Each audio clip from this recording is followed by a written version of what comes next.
Hey, thinkers!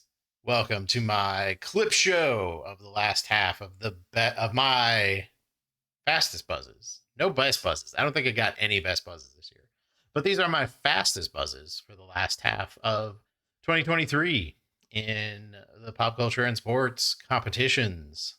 These are going to be every question I got either a 20 or 19 on put together. Let's go to the clips. A computer on this show, called Lothos, was the evil counterpart of an AI named Ziggy. Ziggy was the AI on Quantum Leap. All right. Followed up strong. Averaged out to 9 points between those two questions. I don't know much about Quantum Leap. All I say is, it's been a while, so people know. But Quantum Leap ends, the original Quantum Leap ends on a real bummer because they got canceled before they got their ability to do a season finale. So I hope this current version of Quantum Leap, if it's not already canceled, which it may be because I don't know TV, I hope they have an opportunity to let that guy take the leap home at the end. This historical event causes the death of Tyler, played by Robert Pattinson. Yeah, there's an easy 20. Remember Me is just like a romantic drama, I think, with Robert Pattinson, and I don't remember who the other one is, but like the ending is just he was on the Twin Towers on 9/11. A famously out of nowhere twist for a pretty unremarkable movie from what I can tell. So I think this goes into, was it extremely loud or terribly loud and extremely close, whatever that Tom Hanks. Well, I think there was a book and then Tom Hanks made that movie about it. Future Jack, you can remind me what the actual adjectives in that I guess they're adverbs, what the actual adverbs in that title is. This video game tests parrying mastery in mausoleums plagued by pink ghosts. Cuphead, let's go! Yeah.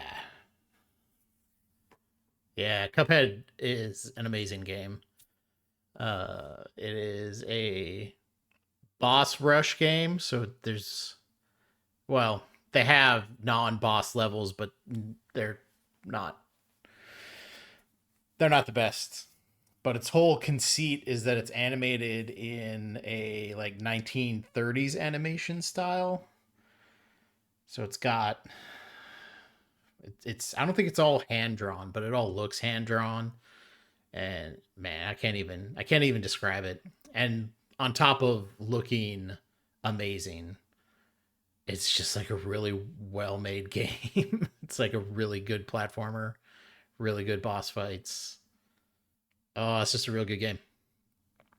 And you go into the mausoleums to protect Miss Chalice by parrying ghosts away. And then she became a character herself in the DLC. A man in this profession named Carl Casper was played by Jon Favreau in a 2014 film that Favreau directed. Well, that's just Chef. Yeah, that was, Chef from Chef. Yeah, Carl Casper. Again, something I picked up. Actually, I watched Chef. I watched Chef on a plane, I think. It was a nice little story. Very, very, if you just basically food porn in movie form. There's this whole thing where he just like, there's a lot of food prep in it. It's like the beginning of Eat, Cook, Man, Woman, but Carl Casper doing all his mise en place before the opening. So lots of that, and then there's a scene where he gets a bad review because he's kind of in a rut. So then he just goes and makes really good food, but it's not for the restaurant; it's just for him. He makes a really good grilled cheese for his kid in it, and then he goes and he starts a food truck where he makes cubanos, and he makes some Ilo e Olio for Scarlett Johansson, who's in that movie. Scarlett Johansson's in that movie. Also, Sofia Vergara's in that movie. John Leguizamo. Who was the critic? Who else was Dustin Hoffman in that movie? He wasn't the critic. I think he was the guy who owns the restaurant that Carl Casper works at the beginning. Chef's a nice little movie. It's a lot of Jon Favreau, of course, but it's a nice little movie. That's a good plane movie. It does get you hungry though, so you gotta be careful on a plane. In a song about how to reach this tidal place, suspended lamps are rhythmically swung out over the audience. Yeah, okay. Yeah. That's Hadestown. Way down under the ground. You want to get to Hadestown, you're gonna have to take the long way around. It's been a while since I listened to this a lot. If you want to get to Hadestown, you're gonna have to take the long way down through the underground. Oh man, it's been so long. I can't trigger all the lyrics to that. But yeah, the big stage direction for that is they have these. Hadestown's a real interesting one because the set design leaves a lot for interpretation. So it's basically just one set, but they have kind of a lot going on. But the big thing is that you have these lights that come down, and then the chorus can swing around and kind of do a little acrobatic stuff. So really dynamic lighting that makes it abstract to the rest of the set that's going on. And it's a real striking visual for the show. This number is assigned to the female partner of Maxwell Smart in this... No, it's 99. Yeah. Good old 20 there, starting it out strong. Literally just wrote a theme round about people who go by who goes by numbers instead of names. So that works out with that sweet Get Smart knowledge. Max Smart is 86. Apparently a little tidbit that I picked up while I was writing the question about Agent 99 was that they wanted to call her Agent 69, but that was too hot for 1960s TV, and they never ever say her name in the series. She and Max Smart get married at the end of the series, and they still don't say her name. This character is dictator for life of a group known as Gross, or... It's Calvin. 20 points. Give me that. Gross, get rid of slimy girls. The S at the end of girls is how he justifies the S. A solid 20 there. Feel real good about that one. Yeah, I grew up reading Calvin and Hobbes was my favorite strip growing up. Like when I was a kid. And we had basically all of the anthologies. The books, the paperback books that just had all of the strips in them. You got Spaceman Spiff. Oh, I don't remember the name of the noir character. But there was Scientific Progress Goes Boink. That was a good one. Let's Go Exploring. That was a good series. In 2010, this team ranked first in the NFL in overall offense and defense, but... And then they didn't make the playoffs. Secret Base, shout out. Dorktown had a whole video about this team. How could the NFL's best offense and best defense in one team not make the playoffs, you ask?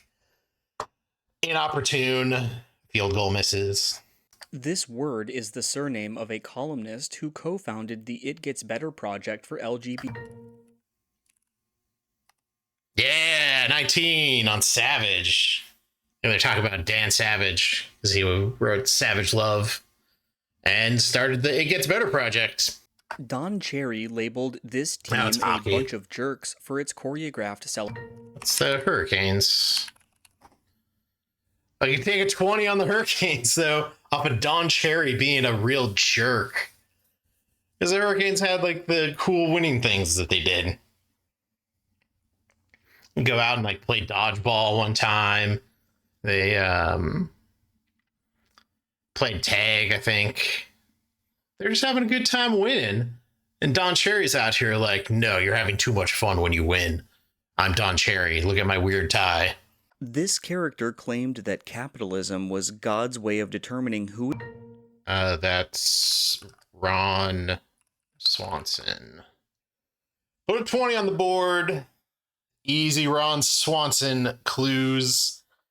Capitalism is God's way of finding out who is smart and who is poor, I believe is that quote off of Ron Swanson's Pyramid of Greatness, which includes other tidbits like fish only for sport, not for meat. Crying is only acceptable at funerals and the Grand Canyon. Some Best Buzz potential there. A character in this comic strip was killed off to protest Franklin Roosevelt's 1944... Little Orphan Annie. The writer of Little Orphan Annie killed off Daddy Warbucks because they didn't like the New Deal. Yeah, so that's where that guy was at in terms of critiquing the policies of FDR. Editor Jack will say what that guy's name is. The author. I don't remember. Right, next question. A series of games starring these animals included sheep strike attacks and allowed them to swim. That's Worms. Got that Worms knowledge. Send explosive sheep. The sheep was a dangerous weapon in Worms because it would just kind of run around randomly. You could determine when it blew up, but it could be pretty wild. I love a 19. I love a 19 on a video games question. Just keep on moving up there. In this man's last Super Bowl, he threw an interception returned 100 yards by James Harrison. That's Kurt Warner. Whoop. Should spell Warner. Even close to correct. Yeah, because that was the Cardinals Steelers Super Bowl. And right as the half died, threw a pass to the sideline, and James Harrison got a hold of it and took it back all the way, and then was able to be on oxygen for the entirety of the halftime show to get back to playing for him. In this graphic novel, the protagonist packs up a Kim Wilde poster before... Pretty sure that happens in Persepolis. I haven't read Persepolis, but graphic novel's a big hint there. Kim Wilde, something from the 80s. Somebody trying to hide something from the 80s. Sounds a lot like something that would happen during the Iranian Revolution. Persepolis isn't around, right? Yeah. Pretty sure. Either that or my logic was entirely wrong. But it doesn't matter. Got a 19. Goes on the highlight reel. This film begins with an undertaker talking about how his daughter was beaten and... It's The Godfather. Because he came to him on the day of my daughter's wedding to ask for a favor. I believe in America. And a sweet 20 there. Oh, what a ride that was. Those are some good buzzes. All of them. Every single one makes me feel tingly. And if you're following the channel and wondering why there haven't been a lot of videos recently, well, I moved 3,000 miles across the country. It's hard to tell because I just rearranged bookshelves behind me, but you'll have to take my word for it. And that took a little bit of my time. So, but I'm back now. I've been playing all the buzzwords of 2024, and I'm getting ready to put them all up on the channel as well. So I did get one Best Buzz. There was one Best Buzz in there. Jack, who recorded that back in California, did not remember that one Best Buzz. One last tidbit about Buzzword in 2023 is that I was the champion of video games. I got the most points of anybody over the entire year in video game questions, and I'm pretty happy about it. We'll see if I can defend my title in 2024, which you can check out right here, Thinking Game Trivia. And if you're watching this in 2024, you could probably play Buzzword yourself. All you have to do is head over to naqt.com/buzzword and check it out. That was the final clip show of 2023. We're in 2024 now. Ready for what life is going to throw at us. Thanks for watching.